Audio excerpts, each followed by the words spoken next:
This capture card is perfect for the Nintendo Switch 1 or the Nintendo Switch 2, and it is somehow only $20. In this video, I'm going to go over the strengths and weaknesses of this super cheap capture card. As I'm unboxing this, I just want to mention that most people that watch my videos aren't subscribed, but subscribing is completely free, and I upload new videos every week. Alright, so here's what the capture card looks like when you unbox it. On one side, we have a single HDMI port. We have a braided cable that connects to the other side.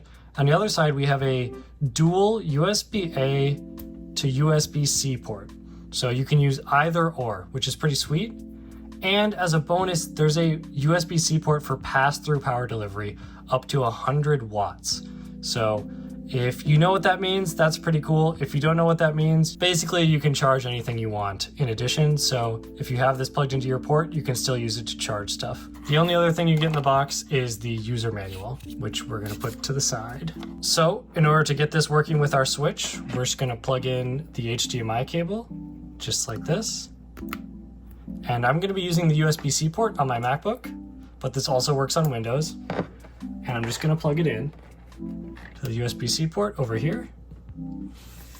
And then I'm gonna click allow. So you can use this capture card on your computer with two major programs. One is Mac specific and one works on Mac and Windows. So first of all, this capture card is gonna work with QuickTime Player. All right, once we've opened QuickTime, we're just gonna go to File and we're gonna click New Movie Recording.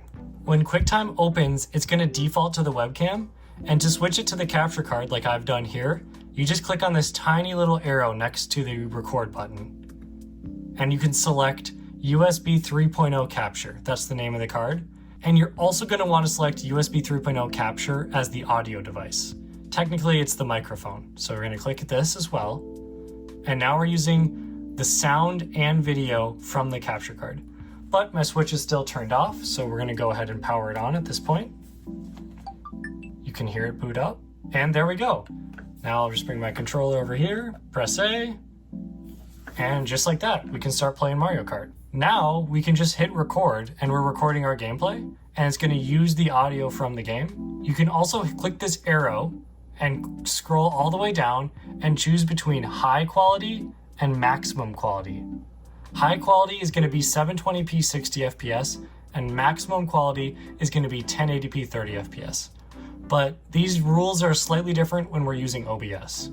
So if I switch it to maximum, you'll see we'll go all the way to 1080p, but the frame rate is slightly worse. You may be able to tell through this video, you may not be able to.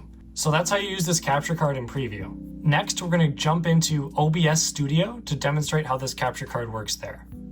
So first we're gonna add a source. We're gonna add a video capture device. Let's just leave the title as default. We're gonna click OK. And from here, we're just gonna click the USB 3.0 capture. And as you can see, it's already there and we have this same option. But when we're using OBS, we have more customization here. So I can choose 1080p, 720p, all these smaller resolutions as well, or just low, medium, and high if you're not very technical. I'm gonna switch it to 1080p for this demonstration, and we're gonna click OK. And there we go. Now I have Mario Kart World loaded up on my OBS if I wanna click record right here. So I'm also gonna need the audio. So I'm gonna click add. I'm gonna click audio input capture. I'm gonna click OK. And again, I'm gonna select USB 3.0 capture. So you have to select the audio and the video. And as you can see down here, when I talk, the microphone is moving. So I'm gonna mute that.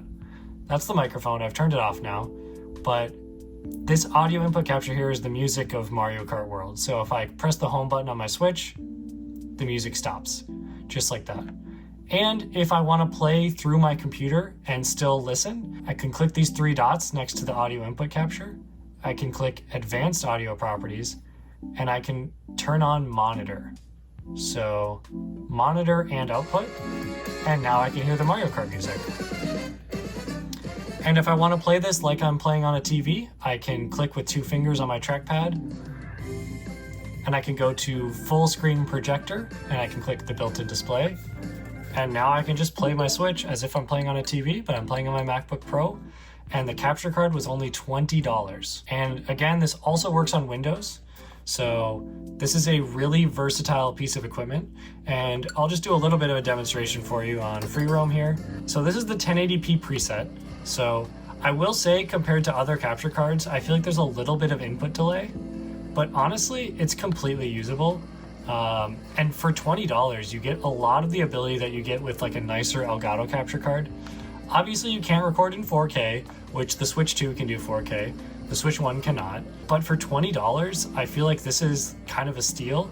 You just have to go through the little bit of a technical setup to get it working with OBS Studio. But once you've added the video and the audio, it works as advertised. Yeah, so this is basically how you can record gameplay for super cheap on your Switch 1 or Switch 2. And this is great if you're making clips for social media, or just want to be able to play and hear your Switch through your computer and still be in Discord calls if you don't want to buy Nintendo Game Chat or something like that. Thank you guys for watching, and I'll see you in the next video. Peace out.